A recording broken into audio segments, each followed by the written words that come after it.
السلام علیکم، آپ دیکھ رہے ہیں ہو کیا رہا ہے۔ میں ہوں Faisal Abbasi, group editor 92 news. Irshad Ahmed Arif sahab ساتھ ہیں۔ شکریہ ارشاد صاحب آپ کا۔ پاکستان تحریک انصاف نے یہ فیصلہ کیا ہے کہ عمران خان اگر گرفتار ہو جاتے ہیں تو اس کے بعد شاہ محمود قریشی پارٹی کے تمام اختیارات ان کے سپرد ہوں گے۔ شاہ محمود قریشی جو اس وقت پاکستان تحریک انصاف کے وائس چیئرمین ہیں، وہ پارٹی کے کرتا دھرتا ہوں گے۔ دو تین سوالات بڑے امپورٹنٹ ہیں۔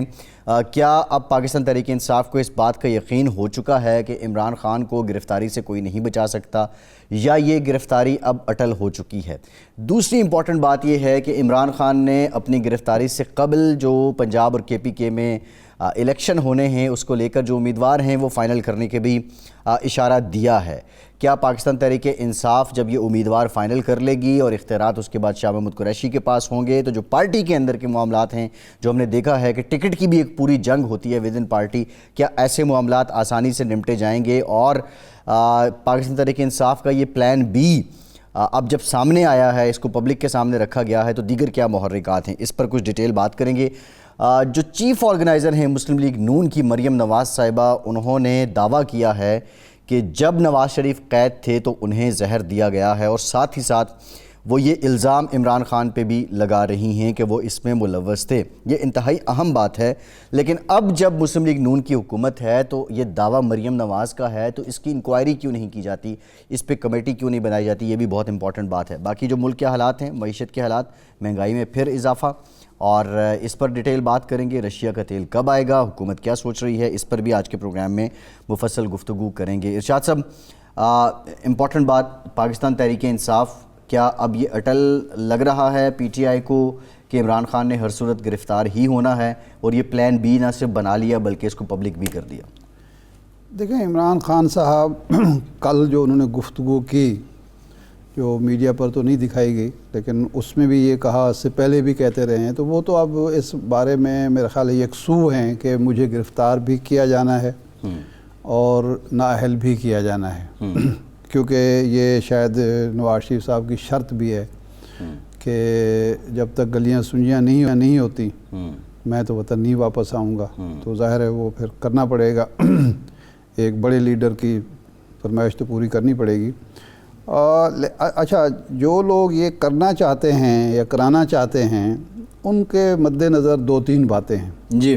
نمبر ون تو یہ ہے کہ ایک مرکزی شخصیت جو ہیں پارٹی کی، اگر وہ منظر سے غائب کر دی جائے تو اس کے بعد پارٹی کے اندر کہا یہ جاتا ہے کہ تین تو سیریس امیدوار ہیں پارٹی کی سربراہی کے۔ اچھا۔ شاہ محمود قریشی صاحب کے بارے میں کہا جاتا ہے، پرویز خٹک کے بارے میں کہا جاتا ہے، اسد عمر کے بارے میں کہا جاتا ہے۔ یہ مطلب کوئی ایسی خبر نہیں ہے، ڈکی چھپی بات نہیں ہے، نہیں، یہ ایک تصور ہے یا تاثر ہے جو عمران خان کے یا تحریک انصاف کے مخالفین ہیں۔ جی۔ لیکن یہ اس طرح کی باتیں ہیں جس طرح ماضی میں نواز شریف صاحب کے بارے میں بھی یہی سوچا جاتا تھا، اس سے پہلے مریم بے نظیر بھٹو صاحبہ کے بارے میں بھی، ذوالفقار علی بھٹو کے بارے میں بھی، وہ تینوں بار تو یہ مفروضے غلط ثابت ہوئے ہیں، یا یہ جو اسیسمنٹ تھی جن لوگوں کی وہ غلط ثابت ہو چکی ہیں۔ اب یہ معلوم نہیں کہ اب شاید درست ثابت ہو جائے، لیکن ماضی میں تو ایسی کوئی تجزیے درست ثابت نہیں ہوئے۔ ایک تو یہ ہوگا کہ پارٹی کے اندر جو لڑائی ہے وہ اتنی بڑھ جائے گی کہ یہ پارٹی خود بخود تتر بتر ہو جائے گی، ایک بات۔ دوسری بات یہ ہے کہ جب عمران خان صاحب گرفتار ہو جائیں گے تو ان کا جو ناقابل تسخیر کا تاثر ہے، جی، تشخص ہے کہ جی اس کو کوئی ہاتھ نہیں لگا سکتا اور اس کو گرفتار نہیں کیا جا سکتا، لاڈلا والا وہ تصور ختم ہو جائے گا، اور اس کا کارکن اور ووٹر مان لے گا کہ اچھا یہ عمران خان تو چلا گیا تو ہم اپنا ووٹ ضائع کیوں کریں۔ یہ بھی ایک ہوتی ہے نا، یہ بھی ایک بہرحال موجود ہے۔ اور تیسرا یہ ہے جو سب سے امپورٹنٹ بات ہے، ماضی میں یہ ہو چکا ہے جی کہ جب بھی کسی شخص کو اقتدار سے نکالا گیا تو اگلی باری وہ اقتدار میں نہیں آ سکا۔ اب یہ جو ضمنی الیکشن ہوئے 3 بار، 17 جولائی کو ہوا، پھر ستمبر میں ہوا، پھر ابھی حال ہی میں ڈی جی خان کا، اس میں یہ تاثر جو تھا وہ غلط ثابت ہوا، پنجاب میں حکومت بن گئی۔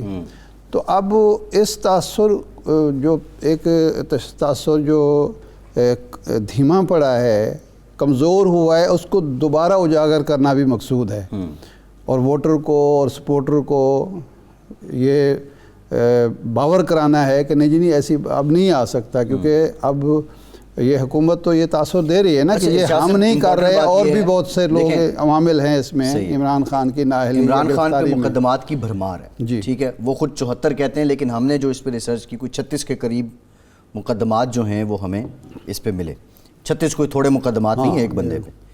عمران خان اگر گرفتار ہو جاتے ہیں، جس طرح اب کل ان کے بلوچستان سے وارنٹ گرفتاری نکلے، آج بلوچستان ہائی کورٹ نے اس کو معطل کر دیا، پھر اسلام آباد میں جو توشہ خانہ والا معاملہ ہے، اسلام آباد ہائی کورٹ کی جانب سے 13 مارچ تک کا ان کو ایک ریلیف ہے، اب نیک ٹو نیک عمران خان جو ہیں وہ عدالتی ریلیف پہ چل رہے ہیں۔ عمران خان اگر گرفتار ہو جائیں، آپ کو لگتا ہے کہ وہ 2 3 4 مہینے سے کم مدت میں باہر آ جائیں گے؟ کم از کم جس حساب سے مقدمات ہیں 4 5 مہینے تو عمران خان کو لگ جانے اندر۔ فیصل صاحب، بات عمران خان کے باہر رہنے کی، اندر ہونے کی نہیں ہے، جو زمینی حقیقت ہے وہ یہ ہے کہ اس وقت تک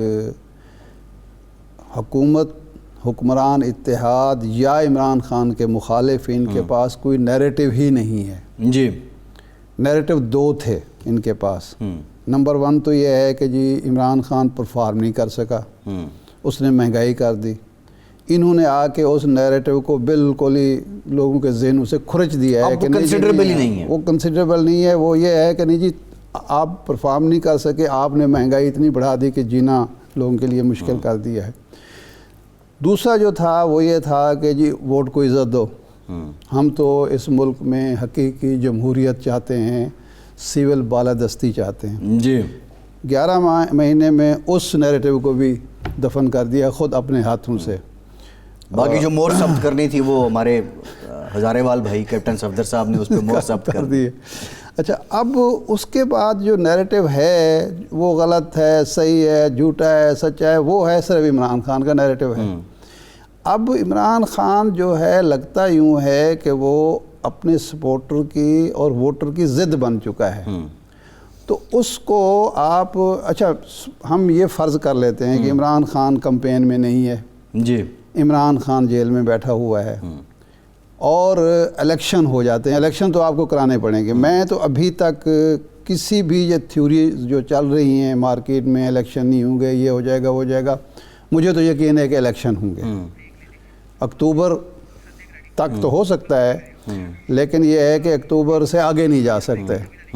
اچھا، الیکشن تو ہوں گے، اور الیکشن جب ہوں گے تو رزلٹ کیا آئے گا، کس طریقے سے رزلٹ کو آپ تبدیل کریں گے؟ آپ جو بات کر رہے ہیں نا عمران خان کے اندر رہنے کی یا باہر رہنے کی، عمران خان اندر ہو جائے گا، لیکن عمران خان کا جو پروپیگنڈا مشین ہے اتنی کسی پولیٹیکل پارٹی کی نہیں ہے، اتنا سوشل میڈیا یا جو باقی اس کے میسیج کو جس طرح اس نے اپنا گرویدہ بنا رکھا ہے، میں یہی کہہ رہا ہوں، وہ ایک بڑا ٹول رہے گا۔ یہ بات بالکل ٹھیک ہے، یہ چیز سوچنے کی ہے کہ کیا اس طرح سے آپ عمران خان کو مائنس کر سکتے ہیں یا عمران خان کی پارٹی کو مائنس کر سکتے ہیں، یہ ہے اصل سوال۔ اگر نہیں ہوتا تو اس کا فائدہ کیا ہوگا؟ بالکل ٹھیک ہے۔ ڈاکٹر مصدق ملک صاحب نے ہمیں جوائن کر لیا ہے، وزیر مملکت برائے پیٹرولیم ہیں۔ ڈاکٹر صاحب thank you very much for your time. Doctor صاحب پولیٹیکل ڈسکشن پہ آئیں گے، لیکن یہ بتائیے سب سے پہلے کہ جو رشیا کے ساتھ معاہدہ ہوا تھا وہ تیل کا پہلا کارگو کب پہنچ رہا ہے پاکستان؟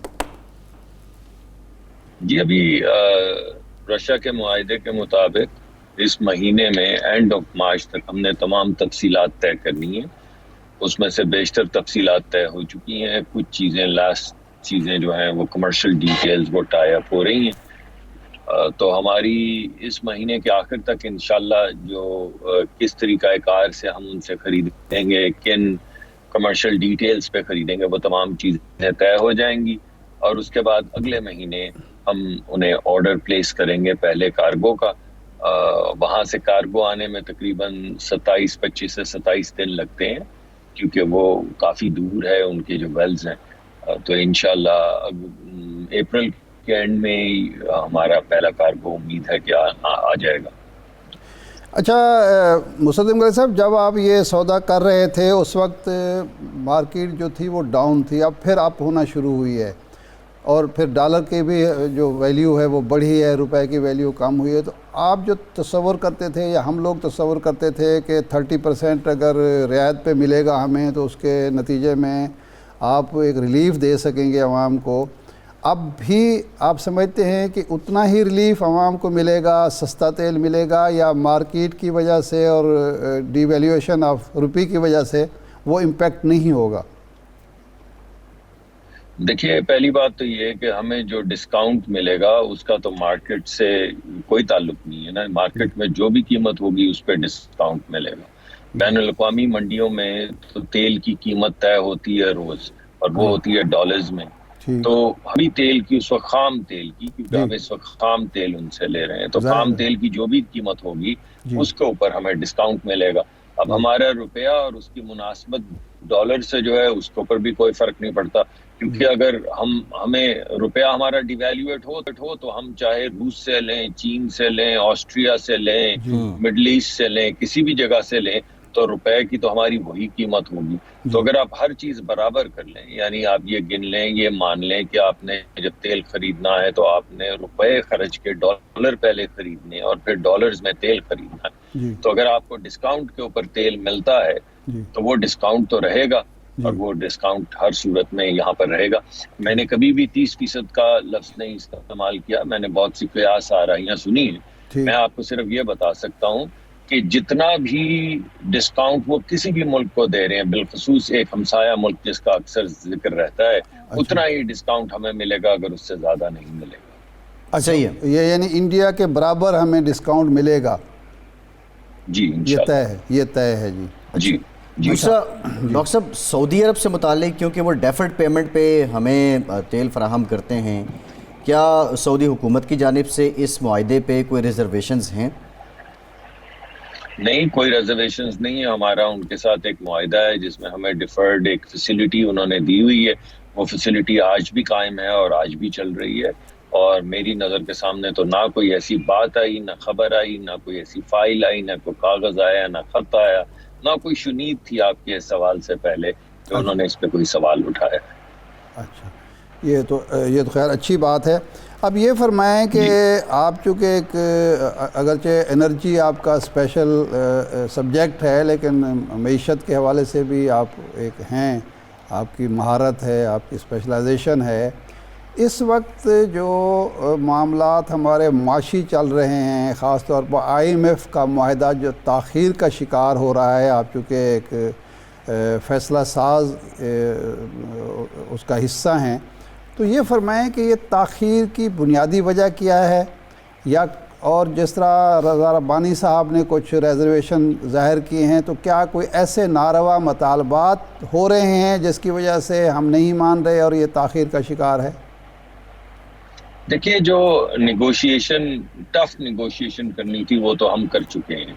یہ جو پہلے شروع میں تاخیر ہوئی، اس کی وجہ یہ تھی کہ عوامی مفاد کو مد نظر رکھتے ہوئے ہمیں بڑا ایک ڈیلیکیٹ بیلنس کریٹ کرنا تھا کہ تھوڑا سا ٹف نیگوشیٹ بھی کریں، اور ساتھ کے ساتھ ایک سوورن حکومت کے طور پہ جو ہم نے معاہدہ ان کے ساتھ پہلے کیا تھا اس سے ایسا انحراف بھی نہ کریں کہ بالکل لوگوں کا اعتماد جاتا رہے.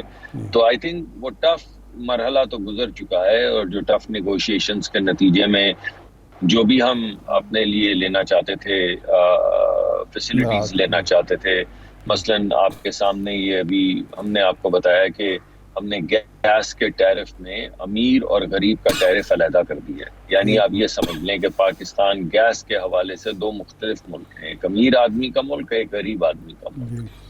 وہی گیس کی کوانٹٹی اگر غریب آدمی استعمال کرے تو اس کو 1/4 قیمت دینا ہوگی، اور اگر امیر آدمی استعمال کرے گا تو اس کو 2.5 سے 4 گنا قیمت دینی ہوگی. تو یہ فیصلہ ہم کرنا چاہتے تھے بہت دیر سے، اور ان نیگوشیشنز کے اندر ہم بڑی سکسیسفلی یہ اپنا جو ہمارا ہدف تھا اس کو ہم اچیو کرنے میں کامیاب ہو گئے.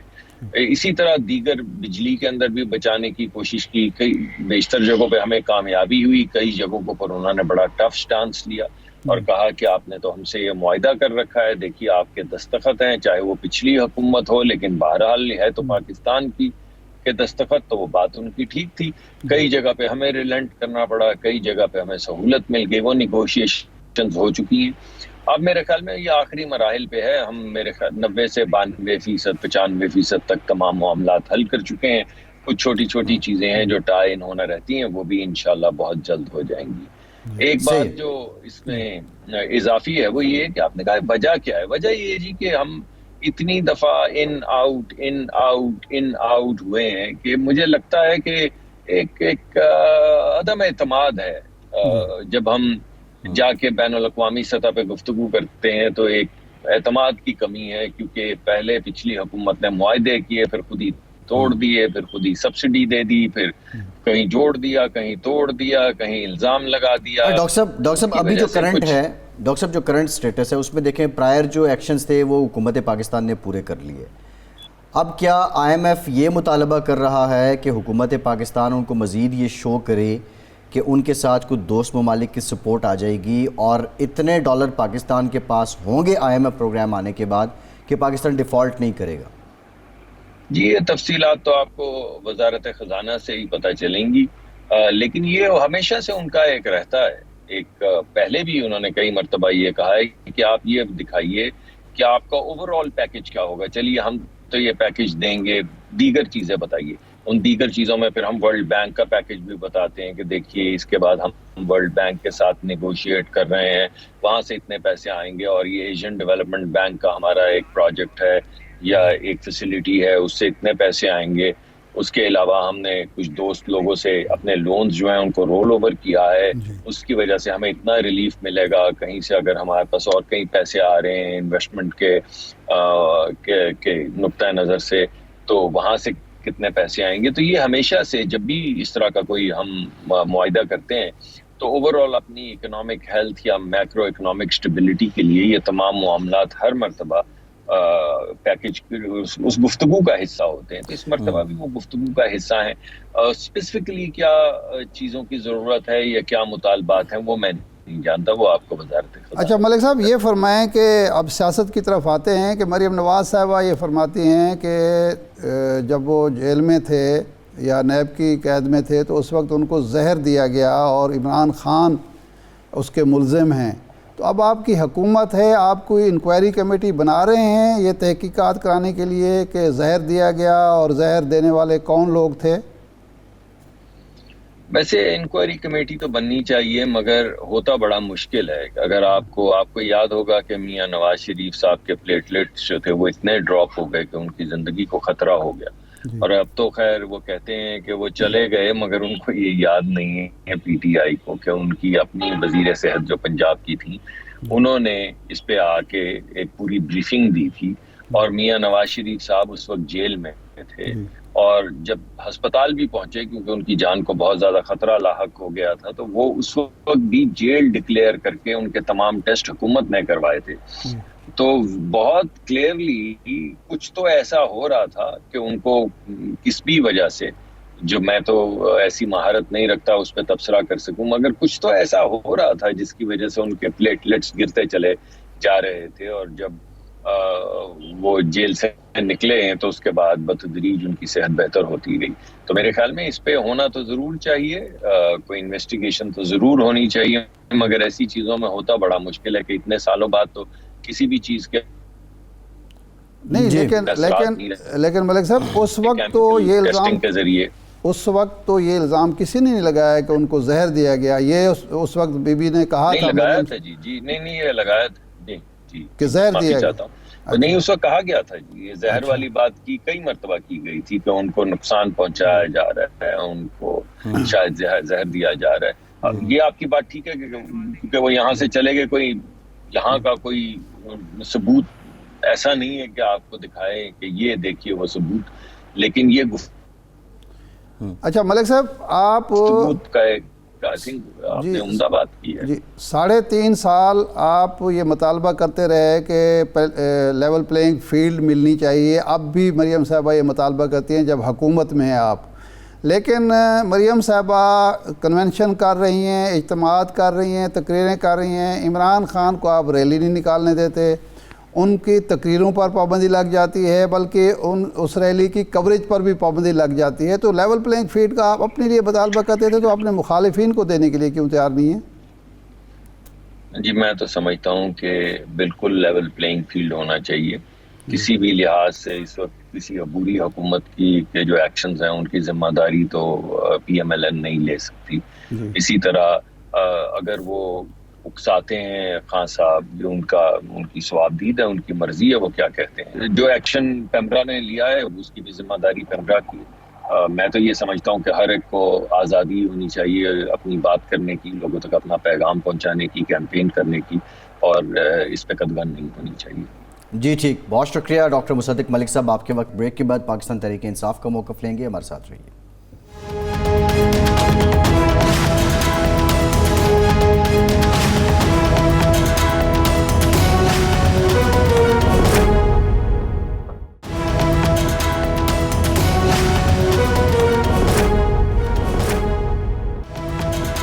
بریک کے بعد ایک بار پھر سے آپ کو خوش آمدید کہیں گے. ارشاد صاحب، پہلے بھی ہم بات کر رہے تھے، شاہ محمود قریشی صاحب نے ہمیں آج جوائن بھی کرنا تھا پروگرام میں، بہرحال ہم رابطہ کر رہے ہیں ان سے.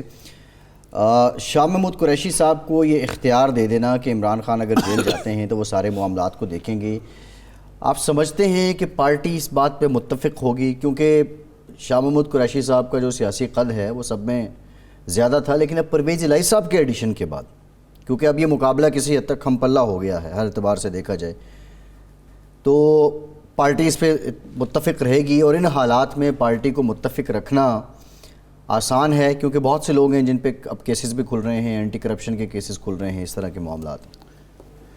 پہلی بات تو یہ ہے کہ یہ جو سٹرکچر ہے نا پارٹی کا، آپ کو معلوم ہے کہ پہلے صدر بنائے گئے تھے شاہ محمود قریشی صاحب. یہ عہدہ تخلیق ہی جاوید ہاشمی صاحب کے لیے صدر کا عہدہ تخلیق کیا گیا تھا، کیونکہ شاہ محمود صاحب بن چکے تھے وائس چیئرمین.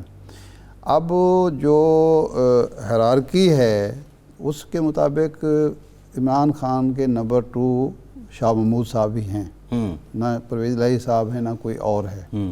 اور تیسرے نمبر پہ پھر اسد عمر صاحب آتے ہیں جو سیکرٹری جنرل ہیں. تو اس میں میرا نہیں خیال کہ کوئی تضاد نظر آتا ہے اس کے دوران، چونکہ الیکشن پنجاب کے ہونے ہیں. جی، تو پنجاب میں بہرحال ویٹیج پرویز الہی صاحب کو دینا پڑے گا. وہ وزیر اعلیٰ رہے ہیں، پنجاب کی سیاست جوڑ توڑ وہ اچھا خاصا ان کا ایک تجربہ ہے. لیکن اس وقت جو میٹر کر رہا ہے نا وہ سپورٹر اور ووٹر کر رہا ہے، جی، کارکن کر رہا ہے، لیڈر سے زیادہ. اور یہ جو 17 جولائی کے انتخابات تھے، ستمبر کے 9 سیٹوں کے یا 8 سیٹوں کے انتخابات تھے، پھر یہ محسن لغاری کا جو ہے نا الیکشن، اب اس میں دیکھنا یہ ہے کہ کیا کوئی لیڈر، جی، خواہ وہ شاہ محمود قریشی صاحب بھی کیوں نہ ہوں، پرویز الہی صاحب بھی ہوں، یا اسد عمر ہوں، یا پرویز خٹک ہوں، وہ یہ افورڈ کرتا ہے کہ وہ منمانی کرے اور عمران خان کی وشز کے خلاف، عمران خان کی سوچ کے خلاف، یا عمران خان کے فیصلوں کے خلاف منمانی کرے، اور اس کا ورکر بھی اس کو قبول کر لے اور اس کا ووٹر سپورٹر بھی قبول کر. بنیادی چیز یہ ہے، کیونکہ اگر پارٹی جو عمران خان کی پارٹی، اب تحریک انصاف تو انہی کی پارٹی ہے، مسلم لیگ نون جو ہے وہ نواز شریف صاحب کی پارٹی ہے، اور وہ جو ہے زرداری کی پارٹی ہے، نہیں وہ بھٹو صاحب تو اب چلے ووٹ تو بھٹو گئی ہے نا، زرداری کا اب ہو، لیکن اب ظاہر وہ ہے ملکیت اسی کی ہے نا. تو اب وہاں جو اس وقت شاہ محمود صاحب کی سیاست چمک سکتی ہے، یا وہ اپنی جو ان کو منصب اور مقام ملتا ہے جب وہ اس سوچ کے ساتھ چلیں گے. اس سے ہٹ کے میرا نہیں خیال. ارشاد صاحب یہاں امپورٹنٹ بات دیکھیں، یہ جو آپ بات کر رہے ہیں نا یہ پہلو دیکھیں، جب اپنی صاحبزادی کو ٹکٹ دیا شاہ محمود قریشی صاحب نے تو پی ٹی آئی کے اندر سے شدید تنقید ہوئی. آپ نے پرویز خٹک صاحب کا نام بھی لیا تھا. پرویز خٹک صاحب اپنا پشاور میں، نوشہرہ میں، کے پی کے میں ایک حلقہ رکھتے ہیں، اور ان پہ بھی یہ الزام لگتا رہا کہ انہوں نے اقربا پروری کی. اور پھر اسد عمر صاحب آ جاتے ہیں، چلیں وہ نہتے ہی ہیں، ان کے کوئی عزیز و اقارب اس طرح پارٹی کے اندر ہیں نہیں. پرویز الہی صاحب گو کے ضم ہو چکے ہیں، لیکن ان کا ایک اپنا حلقہ ہے، وہ لوگوں سے، ہم خیال لوگوں سے اپنے خاندانی مراسم کی بنیاد پہ لوگوں سے ملاقات کر رہے ہیں اور بہت سے لوگ ان کے توسط سے پی ٹی آئی میں آ رہے ہیں. وداؤٹ خان یہ اتفاق اتحاد برقرار رہے گا؟ شاہ محمود قریشی، پرویز کھٹک، میں کہہ رہا ہوں کہ اگر ایک لسٹ تیار ہوتی ہے اور خان صاحب لسٹ پر دستخط کر کے دیتے ہیں کہ جی یہ میرے امیدوار ہیں، اب خان صاحب اگر جیل چلے جاتے ہیں سپوز جی، یا ان کو نااہل کر دیا جاتا ہے، تو یہ تو نہیں ہوگا کہ آپ بالکل رابطے منقطع ہو جائیں گے اور کسی کو پتہ ہی نہیں چلے گا کہ خان صاحب کیا چاہتے ہیں. آپ جو سوشل میڈیا کی بات کر رہے ہیں وہ تو موجود ہے، واٹس ایپ موجود ہے، ٹیلی فون موجود ہے. جیل میں ہم نے یہ دیکھا ہے کہ بغاوت کا کیس تھا جاوید ہاشمی صاحب کے، جی، اور پرویز مشرف کی حکومت تھی اور سختیاں تھیں. ہم نے روزانہ میری جاوید ہاشمی صاحب سے بات ہوتی تھی جب اڈیالہ جیل میں تھے، فون پہ روز. اور جب یہ یہاں آ گئے تھے 2 گھنٹے کی بات ہوتی تھی. اچھا. جب وہ کوٹ لکھپت جیل میں تھے تو تب بھی یہی صورت ہے. نہیں ایسی آپ کیا باتیں 2 گھنٹے کرتے تھے؟ وہ دکھڑے سناتے تھے جیل کے، ہم باہر کی چیزیں ان کو بتاتے تھے کہ کیا ہو رہا ہے، کیسے ہو رہا ہے. نہیں ایک سوال ہے، رضا گیلانی صاحب جب اڈیالہ جیل میں تھے ہم ان کو ملنے کے لیے گئے. ایک نوجوان نے ان کو ایک نیا ٹیلی فون سیٹ جو ہے، جی، ڈبہ پیک جس کو کہتے ہیں، وہ ان کو جیل کے اندر اس کمرے میں ایک ہال کمرہ تھا جس میں ہاشمی صاحب اور گیلانی صاحب آ کے بیٹھ جاتے تھے، اور وہاں جو ملنے والے 30 40 50 لوگ ہوتے تھے وہ آ کے بیٹھتے تھے. وہاں کھانا چلتا تھا، گپ شپ ہوتی تھی 4 5 گھنٹے کے. ہم 11 بجے گئے تھے اور 5 بجے تک ہم وہاں بیٹھے رہے. تو اس نے گفٹ کیا. جیل میں ٹیلی فون لے جانا سب سے بڑا جرم ہے. جی، وہ نہ صرف لے آیا، آخر وہ اس چینل سے گزر کے آیا جہاں ہماری تلاشی ہوئی، ہمارے فون رکھوا لیے گئے، ہمارے قلم لکھوا دیے گئے، گھڑی رکھوا دی گئی، سارا کچھ. بس ایسے جائیں گے. وہ ٹیلی فون نیا سیٹ لایا اور اس نے گفٹ کر دیا گیلانی صاحب کو. تو اب خان صاحب وہاں اگر بیٹھے ہوں گے تو یہی جیل کا عملہ ہوگا، یہی جیلیں ہوں گی. اور اگر وہ اس وقت پرویز مشرف کا ایک مارشل لائی دور تھا نا، اس وقت اگر یہ رابطے ممکن تھے تو اب کیوں نہیں ہوں گے؟ بعد میں خان صاحب بھی آ کے کہیں گے مجھے جی چکی میں رکھا ہے. یہ تو ویسے اس پہ وہ سپرنٹینڈنٹ بڑا خوش ہوتا ہے جیل کا جو باہر آ کے. ہاں وہ ہوتے ہیں، جو بھی ہوتے ہیں وہ بیان یہی دینا پڑتا ہے کہ جناب وہاں بڑا ظلم ہوا ہے. ہوتا بھی ہے، مطلب ایسی بات نہیں ہے. وہ جو سپرنٹینڈنٹ جیل تھا اڈیالہ کا، وہ ہاشمی صاحب کے ساتھ اس کی لڑائی ہو گئی تھی. وہ اچھا ایک دلچسپ بات ہوئی لاہور میں، جب وہ لوگ کوٹ لکھپت جیل میں تھے تو وہاں ایک سپرنٹینڈنٹ جیل تھا. وہ پہلی گرفتاری جب ہوئی تھی جی ہاشمی صاحب کی 1974-75 میں پہلی گرفتاری جب طالب علم رہنما کے طور پر تھی، اس وقت اپائنٹ ہوا تھا وہ کوٹ لکھپت جیل میں، اس نے ملازمت کا آغاز کیا تھا. اچھا. اور وہی 2006-7 میں ہاشمی صاحب یہاں تھے، 7 میں یا 8 میں پھر ان کی رہائی ہوئی. تو اس وقت وہ سپرنٹینڈنٹ جیل تھا. اس وقت وہ اسسٹنٹ ہوگا یا کوئی اور ہوگا. تو وہ مزیدار وہ بھی کہانیاں سناتے تھے ہاشمی صاحب کی، ہاشمی صاحب اس کی سناتے تھے. تو اچھا جیل سپرنٹینڈنٹ ہو یا جیل کا عملہ ہو، ان کو کوئی دشمنی تو نہیں ہوتی نا ذاتی. یوسف رضا گیلانی صاحب نے اپنی کتاب میں بھی لکھا ہے، زبانی بھی بتایا کرتے تھے کہ وہاں سے باقاعدہ لوگ ان کے پاس سفارشیں لے کے جاتے تھے. ایک جیل کا عملے کا فرد تھا، اس نے سفارش کرائی کہ جی میرے بچے کو ملازمت، اور انہوں نے خط لکھ دیا اور اس کو ملازمت مل بھی گئی. آپ کو پتہ ہے اڈیالہ میں جیل سپرنٹینڈنٹ نے پھر یوسف رضا گیلانی صاحب کی ایک بار تلاشی بھی لی. جی وہ بڑا انٹرسٹنگ واقعہ ہے. میں آپ کو سناتے ہیں اپنے ویورز کو ایک بریک کے بعد. بریک کا کہہ رہے ہیں کے بعد آتے ہیں.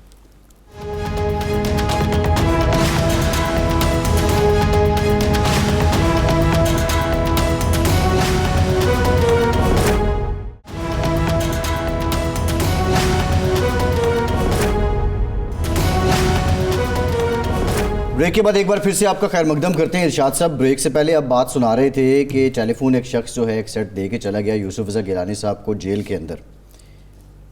ہوا کچھ یوں کہ اس کے بعد جو سپرنٹینڈنٹ تھے جیل کے، ان کا رویہ گیلانی صاحب کے ساتھ تھوڑا سخت بھی ہو گیا. تو حنیف عباسی صاحب بتاتے ہیں کہ وہ اس زمانے میں ایم این اے تھے اور قاف لیگ میں آ گئے تھے، اور مشرف صاحب کی جب حکومت تھی، جب قاف لیگ کی حکومت تھی. کہتے ہیں میں گیلانی صاحب سے ملنے گیا تو گیلانی صاحب نے نا مجھ سے ایک شکوہ کیا کہ یہ جو سپرنٹینڈنٹ ہے یہ اس کا رویہ ٹھیک نہیں ہے میرے ساتھ. تو کہتے ہیں میں نے سپرنٹینڈنٹ سے بات کی، میں نے کہا یار ایک تو وہ صاحبزادے ہیں، پھر اوپر سے سینئر پولیٹیشین ہیں، تو آپ ان کا تھوڑا خیال کریں، تو آپ ایسا نہ کریں. اس نے کہا جی ٹھیک ہے. تو خیر وہ کہتے ہیں میں آ گیا. اس کے بعد مجھے ایک رکا ملا گیلانی صاحب کی طرف سے کہ آپ کے جانے کے بعد سپرنٹینڈنٹ نے میری تلاشی لی ہے. تو حنیف عباسی صاحب کہتے ہیں میں دوبارہ ملاقات کے لیے جب گیا تو کہتے ہیں سپرنٹینڈنٹ کو میں نے بلایا. ظاہر ہے اس وقت حکومت تھی، عامرانہ دور تھا، اور یہ نون لیگ میں بھی آئے نہیں تھے حنیف عباسی صاحب. تو کہتے ہیں میں نے نا اس کو کہا، میں نے کہا تینوں پتہ نہیں کدی اسی جیل چ ہوندے ہیں تے کدی اسی وزیر اعظم ہوندے ہیں. تو وہ خدا نے یوں کیا کہ اس کے بعد گیلانی صاحب وزیر اعظم بھی بن گئے. تو وہ کہتے ہیں کہ گیلانی صاحب اکثر کہا کرتے ہیں کہ شاید وہ قبولیت کا لمحہ تھا آپ کا. تو بہرحال جیل کے قصے اپنی جگہ ہیں، لیکن ایک سنجیدہ بات یہ ہے کہ اب دوسرا ایک ایلیمنٹ ہے. عمران خان میں بات کر رہا تھا وہ پوائنٹ یہی تھا کہ دیکھیں جو سیاستدان گرفتار ہوتے ہیں یا نااہل ہوتے ہیں یا یہ ساری چیزیں ہوتی ہیں، 3 تجربے تو ہو چکے. نواز شریف صاحب کا تجربہ بھی ہو گیا، بے نظیر بھٹو صاحبہ کے تجربہ بھی ہو گیا، اور بھٹو صاحب کا تجربہ بھی ہو گیا. تو اگر ایک لسٹ جو عمران خان اپروو کرے گا وہی ٹکٹ ہولڈر ہوگا اور اسی کو ووٹ پڑے گا. لیکن دیجئے سر جنگ تو ہے نا ٹکٹ کی. نہیں وہ تو ہر پارٹی میں ہوتی ہے، ہر پارٹی میں ہے، لیکن وہ ووٹ تو اپنی پارٹی کا مارتے ہیں. نہیں دیکھیں اس وقت جو ایک حقیقت جو تسلیم نہیں کی جا رہی، نجی محفلوں میں مسلم لیگ نون کے دوست ہمیں جو ملتے ہیں وہ یہی کہتے ہیں یہ الیکشن تو عمران خان کا ہے. یہ کیوں کہتے ہیں؟ اب اس کو ایک ریالٹی کو اگر آپ نہ ہی وہ کریں گے تو اس کا نقصان کس کو ہوگا؟ اچھا ارشاد صاحب، فروخ حبیب صاحب نے ہمیں جوائن کیا ہے. میں ایک تو اس معاملے پہ بھی آئیں گے جو آپ ڈسکشن کر رہے ہیں. فروخ حبیب صاحب، ایک تو ایف آئی آر میں آپ کی نامزدگی ہوئی جو علی بلال کا ہے، جو اس کی شہادت ہے. دوسرا آپ کے ساتھی دیگر حافظ ممتاز صاحب ہیں، عبدالحی دستی ہیں، باقی اور لوگ ہیں. اینٹی کرپشن کی تحقیقات شروع ہو گئی ہیں. سننے میں آ رہا ہے کہ آپ بھی اینٹی کرپشن کو طلب ہو گئے ہیں. کس الزام میں ہیں آپ؟ دیکھیں بات یہ ہے، الزامات تو کوئی نہیں ہے. مجھے انہوں نے چند روز قبل ایف آئی اے میں بھی نوٹسز بھیجے تھے. جو بات کرے گا اس حکومت کے خلاف کھڑے ہو کے عمران خان کا ساتھ دے گا، اس کے خلاف نوٹسز تو آئیں گے، کوئی مسئلہ نہیں ہے. نوٹسز جتنے مرضی بھیجے ان کو ہم بھگت لیں گے. مجھے ابھی آفیشلی اینٹی کرپشن کی طرف سے کوئی نوٹس یا کوئی جواب موصول نہیں ہوئی. مجھے آپ لوگوں کی میڈیا کے دوستوں نے ہی اس حوالے سے جو ہے وہ آگاہ کیا ہے، اور جو بھی چیز لائیں گے اس کا بھرپور طریقے سے ہم دفاع کریں گے. آپ فلم میں اس سے قبل عثمان ڈار کے اوپر بھی بنایا گیا تھا مقدمہ جھوٹا، اور ان کی پارٹی کو اٹھا کے جو تشدد ان کے اوپر کیا گیا تھا وہ کسی نے ڈھکا چھپا نہیں. اسی کے ساتھ ساتھ جو آپ کے علم میں لانا چاہتا ہوں، بیسیکلی جو یہاں پر اینٹی کرپشن کے اندر افسران کو جو لگایا گیا ان کو ایک ٹاسک کے ذریعے گیا کہ آپ جو پی ٹی آئی کی لیڈرشپ ہے، جو لوگ بولنے والے ہیں، بات کرنے والے ہیں، جو لوگ ان کے انتخابات لڑنے والے ہیں، ان کو آپ جعلی انکوائریز کے اندر، جعلی مقدمات کے اندر ان کو آپ طلب کریں تاکہ وہ انتخابی مہم کے اندر اپنی تحریک کو جو ہے وہ آگے نہ بڑھا سکیں، اور وہ ہماری انکوائریوں اور ہماری جو انویسٹیگیشن ہے اسی کے چکر کاٹتے رہے. تو یہ آپ سب دیکھ لیں کہ جو ڈی جی اینٹی کرپشن ہے سہیل ظفر چٹھا، یہ ابھی ڈی آئی جی آپریشن اسلام آباد تھے جنہوں نے 25 مئی کی ساری کارروائی کو لیڈ کیا تھا، انہی کو لگایا گیا ہے. لیکن فاروق صاحب عثمان ڈار کی جو آپ بات کر رہے ہیں، جی عثمان ڈار صاحب کی جو آپ بات کر رہے ہیں، وہ تو ڈپٹی کمشنر نے جو نیازی صاحب تھے سیالکوٹ کے، انہوں نے نومبر میں جب آپ کی حکومت تھی پنجاب میں، انہوں نے اینٹی کرپشن کو لکھا تھا اور اس کے بعد پھر وہ سارا ریفرنس دائر ہوتا ہے. تو کیا اس وقت تو حکومت آپ کی تھی اور آپ سمجھتے ہیں کہ آپ ہی کے لگائے ہوئے کسی افسر نے ایسی ناانصافی کر دی؟ نہیں، عثمان ڈار صاحب اپنے کیس کے حوالے سے اس کی جو بھی تفصیلات ہیں وہ ان کو معلوم، اپنی سے بات کر لیجیے. میرے میں نہیں ہے کہ ڈی سی نے لکھا ہے یا نہیں لکھا، لیکن جو مجھے ابھی میڈیا کے ذریعے سے معلوم پڑا ہے وہ بتا رہے ہیں جی کہ ریلوے کی زمین کے اوپر کوئی پیٹرول پمپ لگا ہے. اب ریلوے کی جس زمین کے اوپر پیٹرول پمپ کی بات کر رہے ہیں وہی ایف آئی اے کا نوٹس آیا ہے. جب میں نے اپنی طرف سے جب میں نے اپنا ریکارڈ چیک کیا ہے تو معلوم پڑتا ہے وہ زمین لی ہوئی 2017 میں. وہ میں کل تمام ثبوت جو ہیں وہ میڈیا کے سامنے وہ بھی 2017 میں وہ زمین لی ہوئی ہے جب خواجہ سعد رفیق جو ہے وہ وزیر تھے ریلوے. میں تو پارلیمنٹری سیکرٹری بنا ہوں سپتمبر 2018 کے اندر. تو میرے دور میں کیسے وہ زمین لیگ ہو گئی یا اس کے اندر جو ہے وہ کسی قسم کا کوئی کرپشن کا عنصر جو ہے وہ سامنے آ گیا. تو وہ تو ریکارڈ موجود ہے. اس قسم کی جعلی پرویلیس درخواستیں جن کے پیچھے کوئی بندہ موجود نہیں ہو وہ دائر کریں گے تو اس میں سے سوائے ان کو حزینوں پر شرمندگی کی کچھ حاصل نہیں ہو. فاروق حبیب صاحب 2018 میں ایسا ہی سلوک مسلم لیگ نون کے ساتھ ہوا. ان کے جو امیدوار تھے، ان کے جو عہدیدار تھے، ان کے خلاف مقدمات ہوئے، ان کو پھنسایا گیا، ان کو پریشان کیا گیا، اور اس کے نتیجے میں مسلم لیگ کو سیاسی طور پر اور انتخابی سطح پر نقصان ہوا. اب یہ جو کارروائیاں ہو رہی ہیں، اور اگر عمران خان بھی بالفرض گرفتار ہو جاتے ہیں یا نااہل کرا دیے جائیں تو آپ سمجھتے ہیں کہ آپ کا الیکشن کا حشر بھی یا نتائج بھی وہی ہوں گے جو 18 میں مسلم لیگ کے حوالے سے ہوئے تھے؟ اور آپ نے کیا اسٹریٹجی بنائی ہے کہ آپ اس سے مختلف نتائج حاصل کر پائیں گے؟ نہیں دیکھیں، مسلم لیگ نون نے 2018 میں ملک کو تباہ کر دیا، تباہ و برباد انہوں نے کیا. آپ کے علم میں ہے اس وقت، آپ کو یہ بھی پتا ہے اس وقت بھی بند ہو گئی. فیصلہ آباد میں پاور لوم کباڑ کے بہت توڑ کے بکنی سے پھر ہو رہا ہے 11 ماہ کے اندر. وہی کام ہوا. آج مریم گئی ہے نا ابھی فیصلہ آباد کے اندر، تو وہاں پر لوگ کیوں باہر نہیں آئے؟ تو لیبر کا شہر ہے، انڈسٹری سے متعلقہ شہر ہے، وہ سارا بند پڑا ہوا ہے. وہاں پر لوگوں کے روزگار جو ہے وہ چھین لیا گیا ہے ان کے دوارے حکومت کے اندر. میں تو پھر آپ کو یہ کہنا چاہتا ہوں کہ جو ان لوگوں نے اس ملک کی معیشت کو تباہ کیا، جو انہوں نے اس ملک کی اخلاقیات کو تباہ کیا، وہ اس کا نتیجہ تھا. کوئی مقدمات نہیں ہے ان کے اوپر کہ جس کے مطابق آپ کہیں. ہم نے ان کی اسی بدترین حکومت میں جنائی کے ضمنی انتخابات جیتے جس میں لوٹوں کو شکست ہوئی.